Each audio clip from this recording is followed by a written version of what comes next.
بسم اللہ الرحمن الرحیم۔ السلام علیکم۔ تاریخ میں دو قوتیں ہی ایسی گزری ہیں جنہوں نے گوادر کی اہمیت کو پہچانا، برطانیہ اور اس کے بعد پاکستان۔ برطانیہ کی دلچسپی والی بات تو اب پرانی ہو گئی، کیونکہ اس کا تعلق 19ویں صدی کے وسط اول سے ہے، جب افغانستان نے 1839 میں ان علاقوں پر حملہ کیا۔ اس وقت برطانوی حکومت نے ضرورت محسوس کی کہ وہ تربت اور ایران کے درمیان پورے خطے کے بارے میں معلومات حاصل کرے اور گوادر کی تاریخی، سیاسی اور دفاعی اہمیت سے واقفیت حاصل کرے۔ گوادر پر پاکستان کی توجہ تقسیم ہند کے فوراً بعد ہی مبذول ہو گئی تھی، اور اس نے اپنے قیام کے تقریباً 2 برس بعد سنجیدگی سے کوشش کی کہ یہ علاقہ اس کی تحویل میں آ جائے۔ بحیرہ عرب کے کنارے واقع اس ساحلی علاقے میں پاکستان کی دلچسپی کی وجوہات دو تھیں: معیشت اور مضبوط دفاعی حصار۔ گوادر ان دونوں مقاصد کی راہ میں ایک بڑی دیوار کی طرح حائل تھا۔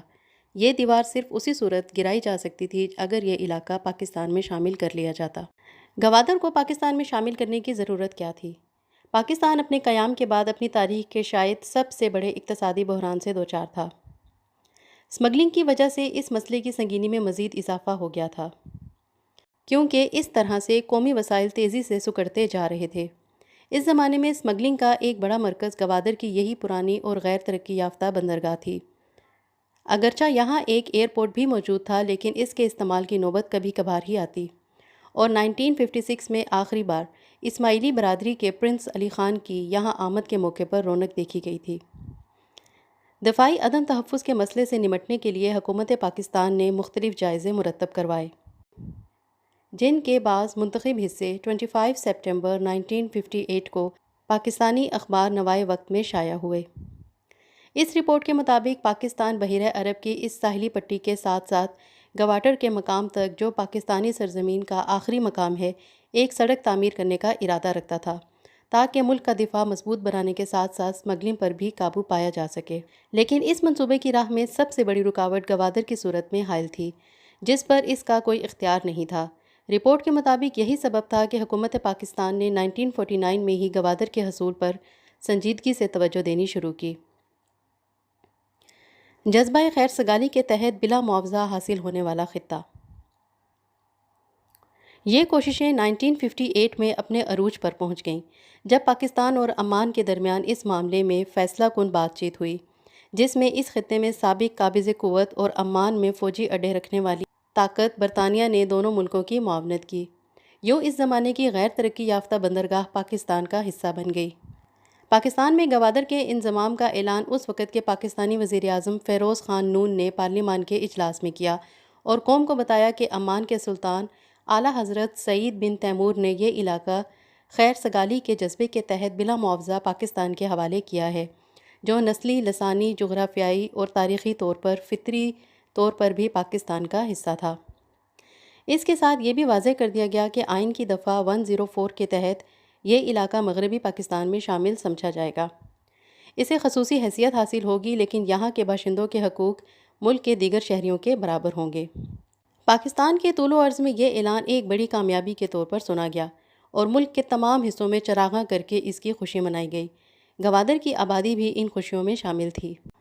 قبضہ منتقلی کی تقریب اور ٹائم میگزین کا حیرت انگیز انکشاف۔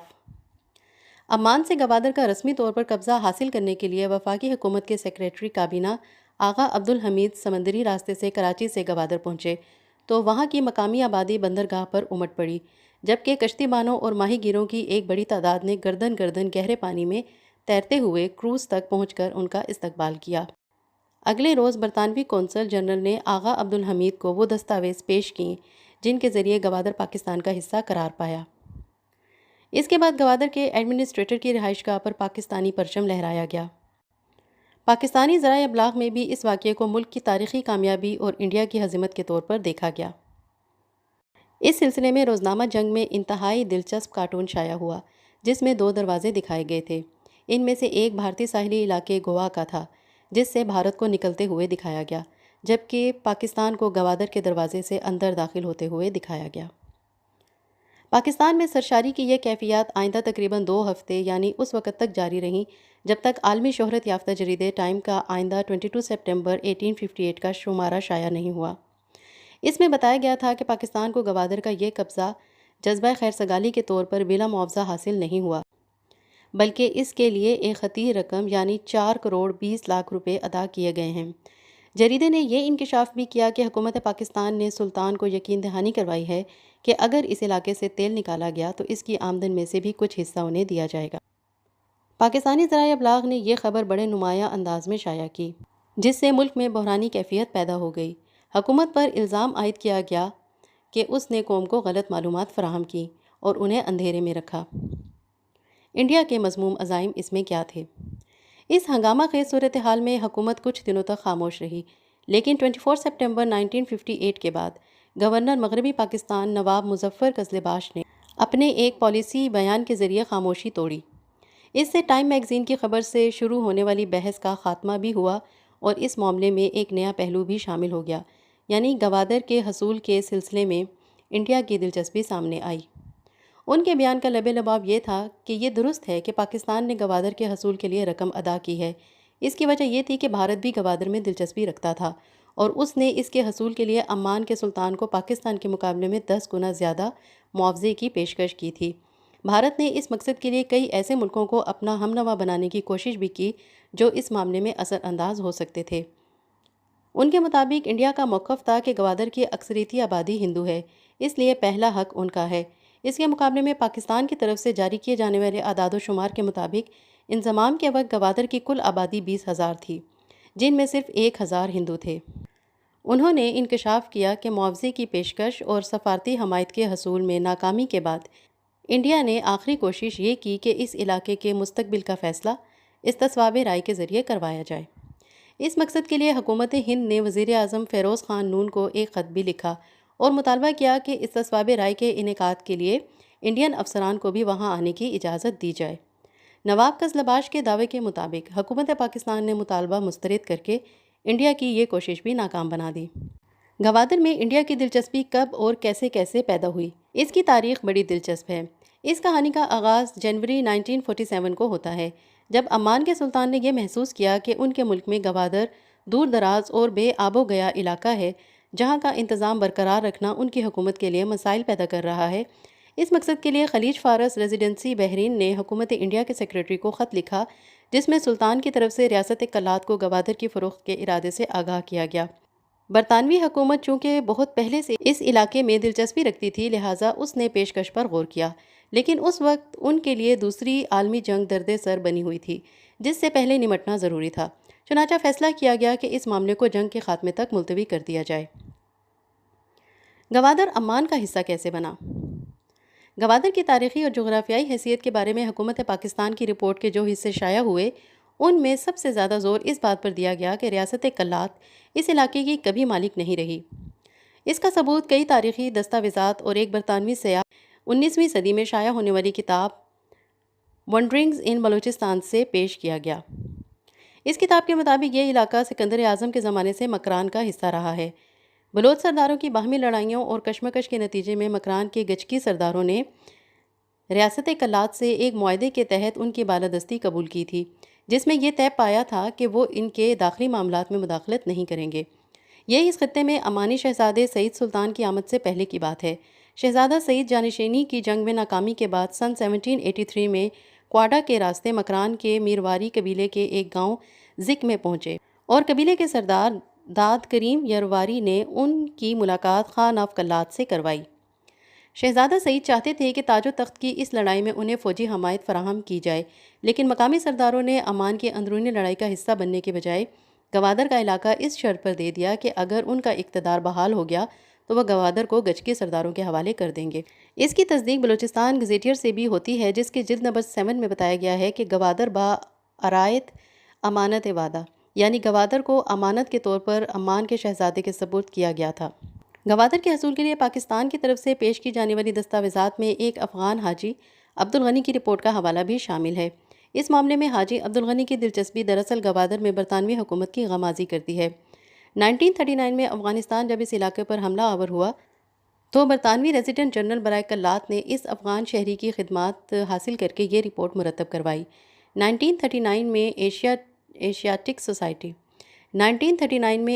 سوسائٹی آف بنگال کی طرف سے شائع ہونے والی اس رپورٹ میں یہ بھی سراغ ملتا ہے کہ یہ علاقہ تاریخی طور پر مکران کا حصہ اور گچکی بلوچوں کی ملکیت تھا۔ رپورٹ میں بتایا گیا کہ گوادر اور چابار بلوچوں کے 2 علاقے اور مکران کا حصہ ہیں۔ یہ ایسا سمندری علاقہ ہے جس کے ذریعے خلیج فارس پر کنٹرول کے ذریعے خطے کی اسٹریٹجک معاملات اور تجارت کی نگرانی کی جا سکتی ہے۔ گویا یہی وہ غیر معمولی دستاویز ہے جس کے ذریعے گوادر کی افادیت برطانوی حکومت کی سمجھ میں آئی ہے کہ پاکستان گوادر کی ملکیت سے متعلق ان تاریخی اور جغرافیائی حوالوں کو مرتب کرنے پر اس لیے مجبور ہوا کیونکہ عمان کے سلطان کی طرف سے جنوری 1947 میں برطانوی حکومت کے ذریعے اس کی فروخت کی پیشکش ہوئی، جس کی وجہ سے انڈیا نے اس میں دلچسپی لینی شروع کر دی اور گوادر کے حصول کی کوششوں میں مصروف ہو گیا۔ گوادر میں انڈین کرنسی اور اسمگلنگ کا مال۔ گوادر میں انڈیا کی دلچسپی کی 2 بڑی وجوہات تو ایشیاٹک سوسائٹی آف بنگال کی رپورٹ سے واضح ہیں۔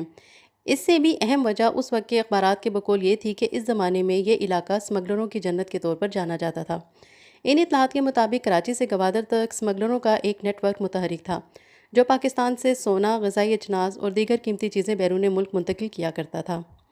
اخباری اطلاعات کے مطابق گوادر کے پاکستان میں شامل ہونے کے بعد ان سرگرمیوں میں مزید شدت پیدا ہو گئی۔ اسمگلنگ میں تیزی کی اطلاعات اس وقت سامنے آئیں جب گوادر کے پاکستان میں شامل ہونے کے بعد پاکستانی سیاحوں اور غیر ملکی سامان سستے داموں خریدنے کے شائقین افراد نے گوادر کا رخ کرنا شروع کیا۔ اس زمانے میں کراچی سے گوادر تک کا سفر سمندری راستے سے ہوا کرتا تھا جس کا کرایہ 23 روپیز تھا، لیکن ان دنوں میں یہ کرایہ بڑھ کر 300 روپیز تک جا پہنچا تھا۔ ان سیاحوں نے گوادر کا آنکھوں دیکھا حال کچھ یوں بیان کیا کہ گوادر کے پاکستان میں شمولیت کے وقت وہاں کے بازار قیمتی ساز و سامان اور غیر ملکی کپڑے سے بھرے ہوئے تھے، پھر یہ سامان راتوں رات غائب ہونا شروع ہو گیا، جس کی ذمہ دار وہ ہندو تاجر تھے جن کی مارکیٹ پر اجارہ داری تھی۔ سیاحوں نے یہ بھی بتایا کہ عمان کا حصہ ہونے کے باوجود وہاں بھارتی کرنسی میں لین دین ہوتا تھا۔ سیاحوں کے ان بیانات کی تائید گوادر کی پاکستان میں شمولیت کے بعد تجارت اور درآمد اور برآمد کے سلسلے میں جلدی میں کیے جانے والے اقدامات سے بھی ہوتی ہے۔ ابتدا میں حکومت نے اعلان کیا تھا کہ ہر قسم کی تجارت معمول کے مطابق جاری رہے گی، لیکن جب سونے، کرنسی اور دیگر اشیاء کی اسمگلنگ شروع ہو گئی تو حکومت کو مجبوراً بہت سی پابندیاں عائد کرنا پڑیں۔ تاہم ایسی ہی سرگرمیاں جاری رہی ہوں گی جن کی روک تھام کے لیے ساحلی علاقوں کے گرد ایک شاہراہ کی تعمیر کی ضرورت محسوس کی گئی، لیکن اس کی راہ میں عمان حائل تھا جس کا گوادر پر اختیار تھا۔ گوادر کی پاکستان میں شمولیت سے یہ رکاوٹ بھی دور ہو گئی۔ گوادر پر ہوائی اور بحری اڈے کی پیشن گوئی۔ ٹائم میگزین نے سپٹمبر 1958 کے شمارے میں 2 انکشافات کیے تھے، گوادر کی فروخت کے سلسلے میں ادا کی جانے والی رقم کا اور یہ کہ پاکستان اس مقام پر ایک بڑا ایئرپورٹ اور بحری اڈہ تعمیر کرنے کا ارادہ رکھتا ہے۔ یہ پیشن گوئی کم و بیش نصف صدی کے بعد پوری ہونے کی نوبت آ رہی ہے، جسے آنے والے دور کی کلید قرار دیا جاتا ہے۔ شاید اسی سبب سے ایک بھارتی مصنف کارتھک نامبی نے دعویٰ کیا ہے کہ عمان کے سلطان نے تقسیم ہند کے بعد بھی گوادر کی فروخت کے لیے انڈیا سے رابطہ کیا تھا، لیکن انڈین حکومت نے اس پیشکش پر کوئی توجہ نہ کی، جس کے بعد سلطان نے پاکستان سے رابطہ کیا۔ یوں انڈین قیادت کی کوتاہ نظری نے انڈیا کی قسمت کا ستارہ ہمیشہ کے لیے غروب کر دیا اور تاریخ اور جغرافیے دونوں کا دھارا بدل گیا، اور گوادر کی پاکستان میں شمولیت سے پاکستان کی قسمت کا ستارہ ہمیشہ کے لیے بلند ہو گیا۔ اللہ تعالیٰ پاکستان کی حفاظت فرمائے اور پاکستان کے دشمنوں کو ہمیشہ زیر رکھے۔ آمین ثم آمین۔ اپنا بہت زیادہ خیال رکھیے گا اور میرے چینل کا بھی۔ اجازت دیجیے، اللہ حافظ۔